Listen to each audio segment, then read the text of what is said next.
Elizabeth Green, a wonderful teacher, came to town from Iowa, taking a new job.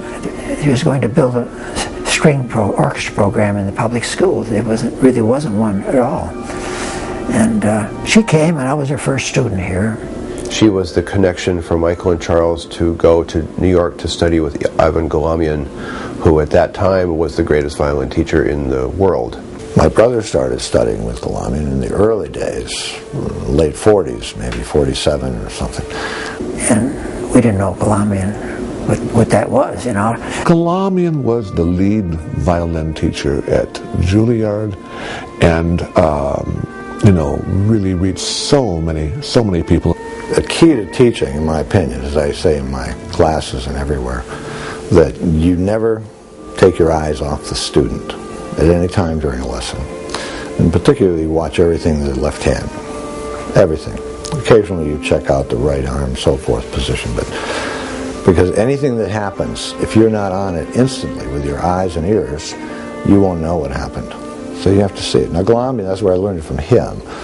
He was like that. Never took his eyes off you. Never went wandering for a glass of water or anything like that. English wasn't his native language, but he could speak it all right. And so he didn't use a lot of words. One thing, he didn't talk a lot. He was always just but when he said, every word that he said was so strategic. That was the amazing part of him. So there's one given lesson where I walked in and was playing something and not well prepared.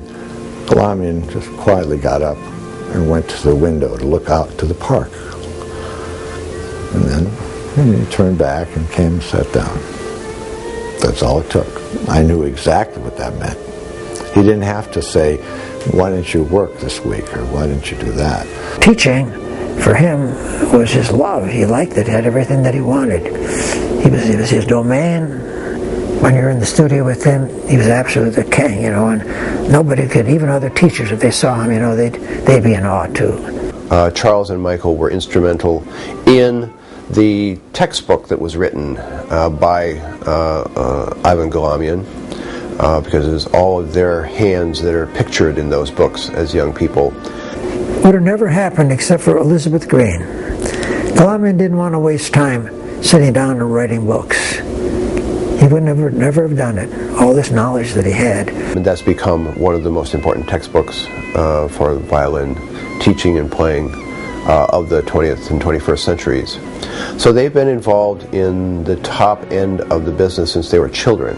She'd use my hand to show how to hold the bow the right way and wrong way, and for a small hand or a medium hand, and then Charlie had the big hand, so he had a separate picture for the big hand. And this kind of thing. So that's how we were her models, being right here and being her students. And there's all kinds of pedagogues today who have come through that tradition. Kurt Sussmanhaus, Paul Cantor, Itzhak Perlman, Pinchas Zuckerman, Shlomo Mintz. So many people who were part of that Galamian, Juilliard, Meadowmount legacy and its outreach.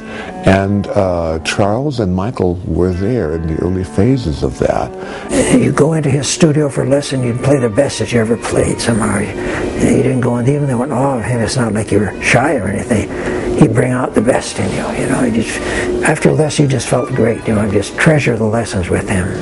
When I was a boy, like I say, 12 years old, I slept next to the Galamian's bedroom, you know. Had their two boxers come in and wake me up every morning, you know, so it's a nightmare.